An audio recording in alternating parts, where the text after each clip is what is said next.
continuar o debate. Agora chegou o comandante deputado Conte Lopes também, que provavelmente vai defender bastante o governador, que é da base de sustentação do governador Tarcísio de Freitas, mas nós temos que mostrar o que está acontecendo, a verdade real. E hoje eu acompanhei pela CBN a entrevista do o Tarcísio. Só que ele estava sem o martelo. Dava a impressão que ele estava calçando as sandálias da humildade. Não estava mais com aquele comportamento de rosnar, aquele comportamento agressivo, né? Então, o Tarcísio, ele reconheceu vários erros. Inclusive, eu tenho um pedacinho da entrevista para passar aqui, pedir para o Machado colocar no telão, em que ele fala, inclusive, de várias questões, deputado com a gente também, a gente fica extremamente... Conte Lopes, que nós falamos aqui durante essa semana. Por exemplo, ele falou do treinamento. A gente vê que há, de fato, transgressão disciplinar, a falta de treinamento. Então são coisas que chocam todo mundo, chocam vocês, chocam a gente também. A gente fica extremamente chateado com isso, extremamente triste. Agora, o que nós temos que fazer? Olhar para frente, ver como é que a gente vai atuar para impedir que essas coisas aconteçam. Esses casos, isso mancha demais a instituição, isso agride a gente. E aí é hora de ter humildade, tem alguma coisa que não está funcionando. Está sendo claro, então cabe a mim melhorar que não está funcionando, viu, deputado Conte Lopes? Cabe a mim conversar com os coronéis, conversar com a corregedoria. Que está funcionando, ele está falando que não está. Corregedoria e inteligência tem dois papéis fundamentais para a gente identificar problemas, para a gente punir e reciclar quem eventualmente cometeu desvios. Ele fala de fortalecimento da corregedoria, do controle interno. Então ele está reconhecendo, ele começou a reconhecer que realmente a coisa não está bem. E ele falou, deputado Conte Lopes, eu parei o carro para ouvir a entrevista. O Tarcísio, hoje sem o martelo, né, porque quando ele vai vender os bens públicos, ele vai com aquela agressividade, né, ele vai com aquele martelo, dá 200 pancadas para vender a Sabesp, para privatizar as escolas públicas, mas hoje ele estava bem ali, tranquilo, para falar sobre isso. Ele hoje, inclusive, já está na Folha de São Paulo, não sei se Vossas Excelências teve como ver a matéria, Tarcísio disse que estava completamente errado sobre as câmeras corporais dos PMs. Governador de São Paulo afirma que está convencido da importância dos equipamentos e que fará com que o novo programa tenha sucesso.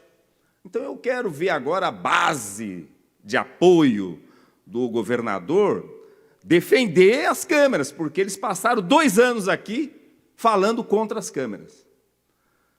Na Comissão de Segurança, de Segurança e Assuntos Penitenciários.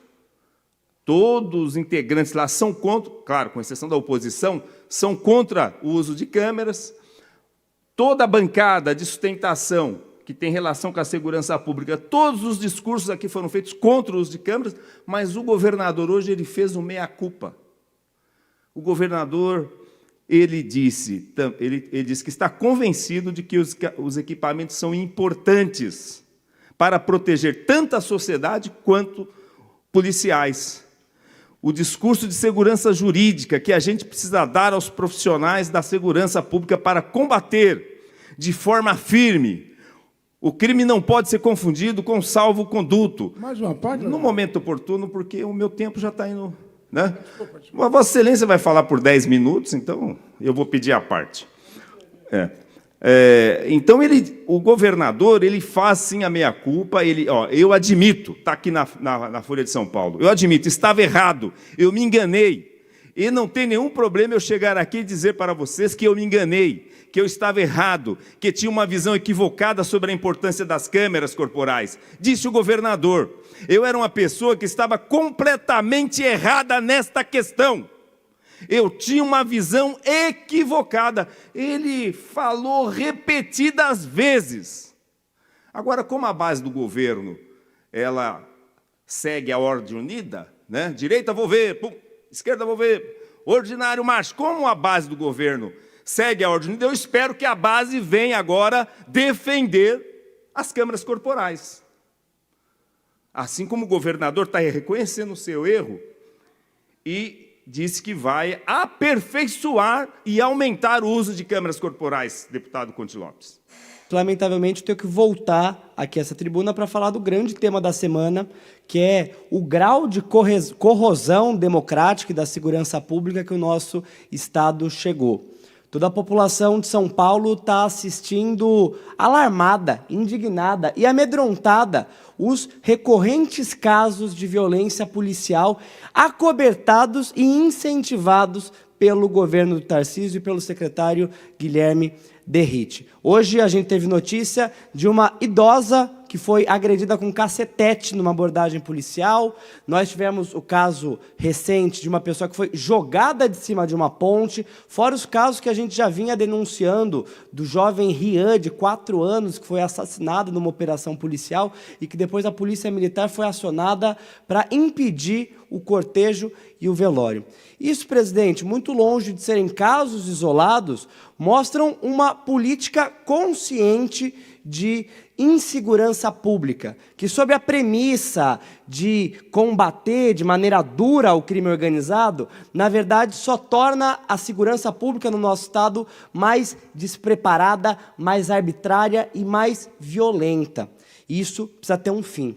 Por isso, nós, deputados da oposição, estamos usando todos os mecanismos que a gente tem ao nosso dispor para tentar colocar um fim nesse reinado de violência e de arbitrariedade que se instalou na cúpula da Polícia Militar e na Secretaria de Segurança Pública com o aval do governador Tarcísio.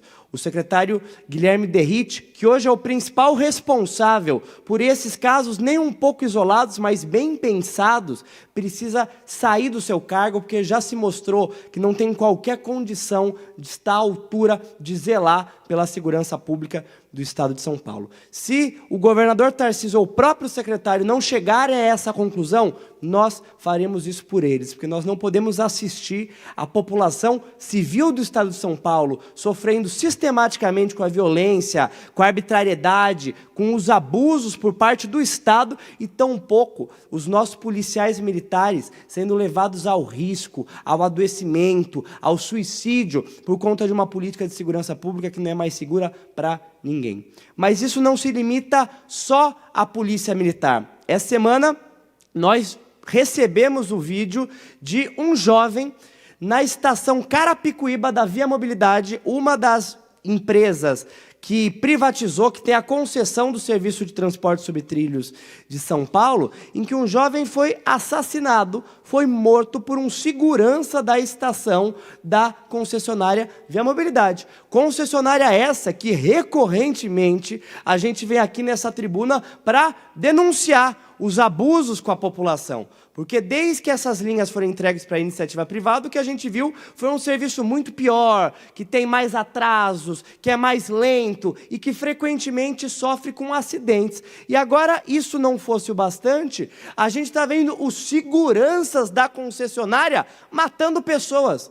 Uma pessoa que estava visivelmente alterada, que tentou passar pela catraca sem pagar e por isso estava errada, mas que por conta disso, desses R$5, a pessoa perdeu a sua vida.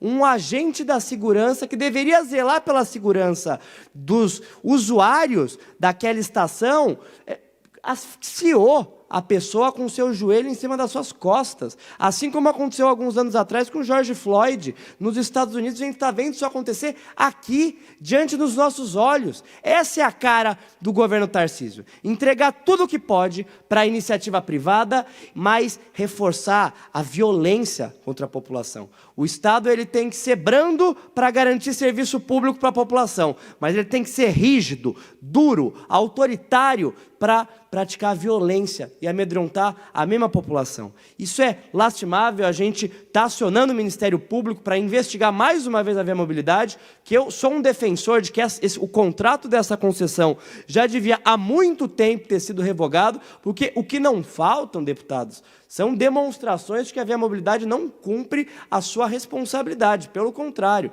está levando para o bueiro mesmo o direito da população à mobilidade, ao transporte público. Em segundo lugar, presidente, no tempo que me resta, eu quero falar de uma outra situação muito alarmante aqui no estado de São Paulo. Nós recebemos a notícia de que a Escola Estadual São Paulo, que fica lá no bairro do Brás, uma escola centenária do século XIX, por qual já passaram várias pessoas muito importantes aqui para o nosso estado, recebeu essa semana, de uma hora para outra, a notícia de que a partir do ano que vem ele ia ter que interromper as suas atividades, porque o governo não ia mais disponibilizar as aulas para os estudantes regulares. Essa é a realidade do governo Tarcísio, da barbárie, que a gente discute militarizar a escola, a gente discute fechar a escola, a gente discute tirar dinheiro da escola. Isso é inacreditável.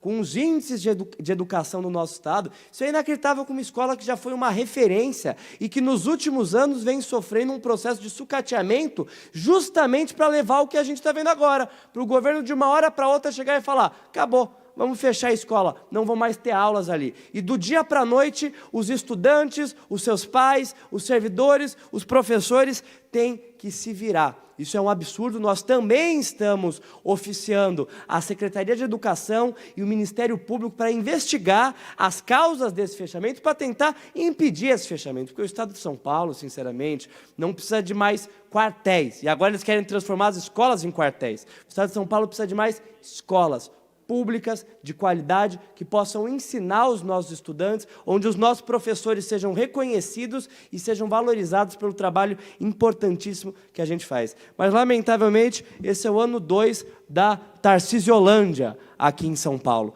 em que a gente vê escola fechando, privatização de serviços essenciais, militarização de serviços públicos e violência de Estado contra a população. Espero que a gente consiga impedir isso, deputado Marcolino, antes que a gente não tenha mais volta desse caminho sombrio. Bom, o tema violência policial, ele está todos os dias em alta, nos jornais, na imprensa televisiva, na imprensa escrita, nas redes sociais. E o que tem contribuído muito para isso é o controle externo. O controle externo exercido pelo cidadão. Não é nem o controle externo exercido, a ouvidoria tem feito seu trabalho de excelência, mas o cidadão, ele está acompanhando de perto e ele tem uma ferramenta que, às vezes, as pessoas ainda não entenderam, que se chama esse aqui, smartphone. Né? Então, isso aqui grava tudo. Então, as pessoas que fazem parte da segurança pública, quando for praticar algum tipo de violência, lembre-se disso, que todos nós estamos sendo monitorados full time, o tempo todo. Eu quero, inclusive, passar um vídeo de um dia de fúria que aconteceu em Jacareí, numa adega, e que hoje estava logo cedo na imprensa televisiva. Senhores deputados, senhoras deputadas, é que, além do descontrole que está havendo do governo com relação às ações da Polícia Militar, nós temos um adoecimento, as pessoas estão num grau de estresse muito alto, porque não é possível uma pessoa que tenha a formação que tenha esse policial, né, que passou pela academia do Barro Branco, foi aspirante, foi aluno oficial, aspirante, segundo tenente, primeiro tenente, capitão, chegou ao posto de major, inclusive ele pilota o Águia, do Águia Uno, né, segundo as informações que tem, é do Águia. Então, uma pessoa formada, preparada, o que está acontecendo, né, para poder agir dessa forma, para poder pegar um porrete, um pedaço de pau e dar 15 pauladas naquela pessoa que estava ali no balcão. Bom, se aquela pessoa cometeu algum tipo de ilícito administrativo ou penal, nós temos o nosso sistema de justiça. Nós temos lá o boletim de ocorrência, o inquérito policial. Então, existem as ferramentas para ele procurar, para ele usar, para ele se ater. E ele é conhecedor, ele é um operador da lei, um operador do direito.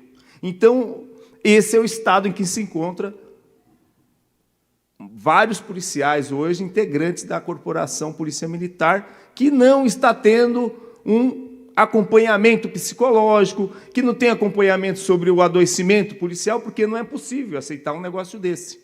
Não é possível que isso aí virou uma prática normal. Olha, olho por olho, dente por dente, a lei de Talião. Então, nós temos que vir aqui, sim, à tribuna, presidente Guilherme Cortes, assim como Vossa Excelência tem feito, o deputado Suplicy, o deputado Marcolino, em defesa da sociedade, em defesa da nossa população, mostrar todas essas atrocidades, essas barbáries que está sendo praticada pelo senhor governador Tarcísio de Freitas, porque ele é o chefe. Ele é o chefe, né? Não dá para aplicar a teoria do domínio do fato, mas tem que entender que a polícia segue as orientações de quem manda. Muito obrigado, presidente. Muito obrigado, nobre deputado Reis. Gostaria de aproveitar o ensejo e da presidência dessa sessão, fazer um apelo pela destituição do secretário estadual de Segurança Pública, Guilherme Derrite.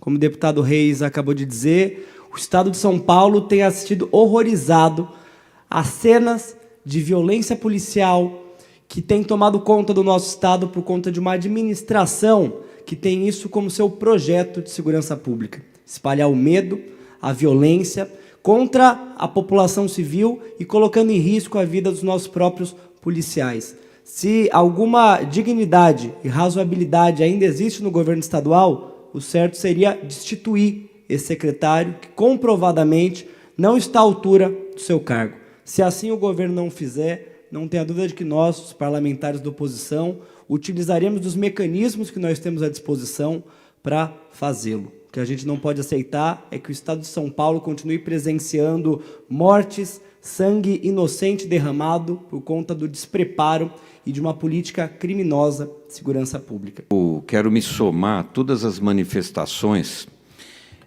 da sociedade, vários setores que vêm solicitando providências enérgicas contra o secretário de Segurança Pública, o senhor Derrite, e o governador Tarcísio, por conta da violência policial que descambou no nosso Estado, com índices alarmantes, com situações de brutalidade, de assim, coisa que nós nunca vimos, policial jogando um cidadão que foi abordado de cima de uma ponte aqui na Zona Sul, um policial que estava paisana e, ao invés de prender um jovem que furtou itens de limpeza num supermercado, ele atira pelas costas 11 tiros, assassinando aquele rapaz, que já era conhecido, inclusive, ali.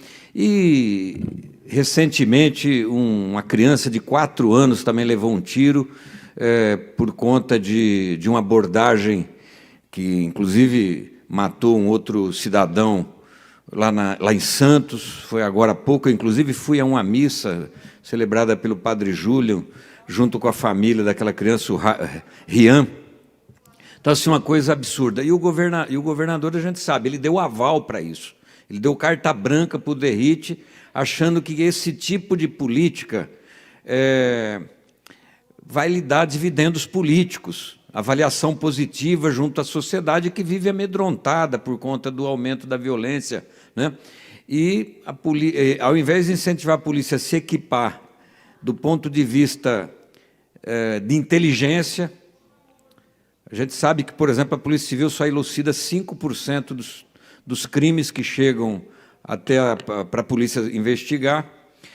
Ao invés de orientar a polícia para uma abordagem dentro da lei correta, não, ele liberou, né? O Derrite aqui, quando a deputada Paula foi questioná-lo na Comissão de Segurança Pública a respeito da criança que tinha sido assassinada de 4 anos por conta de uma abordagem errada, ele falou para a deputada, para de fazer discurso de vitimização, né? Então, agora, qual é a situação que ele... A outra coisa, desincentiva o uso das câmaras corporais nas abordagens, nas ações que a polícia faz, né? para cobertar as práticas erradas que eles incentivam. E agora, deputado Janazzi, deputado Suplicy, deputado Marcolino, ele inventou de criar uma ouvidoria paralela, porque a ouvidoria das polícias, aliás, quero aqui fazer um parêntese e parabenizar o ouvidor das polícias. Faltam apenas 20 dias para ele concluir esse brilhante mandato que ele vem fazendo, Claudinho Silva, ontem, inclusive, recebendo uma homenagem, uma menção honrosa da OAB de São Paulo, que ele é advogado, junto com o deputado Luiz Eduardo Greenhalgh. A ouvidoria tem sido a porta-voz, ou a voz da sociedade das vítimas da violência policial, né? E não me venham aqui os deputados que são ligados às forças de segurança, ou que são ligados ao bolsonarismo, ou que são ligados que defendem aqui o Tarcísio, dizer que nós do PT somos contra a polícia. Isso não é verdade. Nós somos a favor da polícia, nós temos parentes que são policiais nas nossas famílias, nós respeitamos o trabalho dos policiais que trabalham aqui conosco na Assembleia, né? Nós precisamos de uma polícia bem equipada, bem assalariada, bem paga, uma polícia bem treinada, capacitada, mas que haja de acordo com a lei, né? Dentro daquilo que a lei determina, e não fora da lei, porque senão nós vamos estar criando uma situação de inversão de papéis. Policiais despreparados, policiais incentivados a cometer crime, cometem o crime e vão pagar. Por exemplo, esse policial jovem que fez essa atrocidade de jogar um cidadão de cima de uma ponte, está preso, certamente vai ser expulso da polícia, porque o governador agora diz, não, isso é um fato isolado. Não é, é uma política de incentivo que precisa ser parada. E nós vamos tomar providências. Vários deputados aqui já encaminharam providências junto ao Ministério Público para convocar aqui o secretário, né? Nós também estamos buscando tomar providências para brecar essa situação de violência incentivada que o governo do Estado, atrás de dividendos políticos, vem praticando aqui no Estado de forma ilegal, inconstitucional, né? Incentivando a criminalização da nossa polícia. Isso não pode continuar. Muito obrigado.